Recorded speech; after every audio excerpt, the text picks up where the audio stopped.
حدثنا محمود بن غيلان قال حدثنا عبد الرزاق قال أخبرنا ابن جريج قال أخبرني نافع أن ابن عمر كان يقول: كان المسلمون حين قدموا المدينة يجتمعون فيتحينون الصلاة ليس ينادى لها، فتكلموا يوما في ذلك، فقال بعضهم: اتخذوا ناقوسا مثل ناقوس النصارى، وقال بعضهم: بلبوقا مثل قرن اليهود.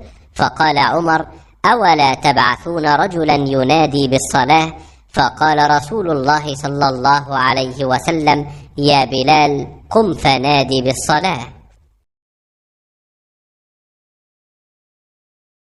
नाफे ने खबर दी कि अब्दुल्लाह बिन उमर रज़ियल्लाहु ताला अन्हु कहते थे कि जब मुसलमान हिजरत करके मदीना पहुँचे तो वक्त मुकर्रर करके नमाज के लिए आते थे, उसके लिए अजान नहीं दी जाती थी। एक दिन इस बारे में मशवरा हुआ। किसी ने कहा नसारा की तरह एक घंटा ले लिया जाए, और किसी ने कहा कि यहूदियों की तरह नरसिंगा बिगुल बना लो, उसको फूंक दिया करो। लेकिन हज़रत उमर रज़ियल्लाहु ताला अन्हु ने फरमाया कि किसी शख्स को क्यों ना भेज दिया जाए जो नमाज के लिए पुकार दिया करे। इस पर हज़रत सल्लल्लाहु अलैहि वसल्लम ने इसी राय को पसंद फरमाया और बिलाल से फरमाया कि बिलाल उठ और नमाज के लिए अजान दे। सही बुखारी हदीस नंबर 604।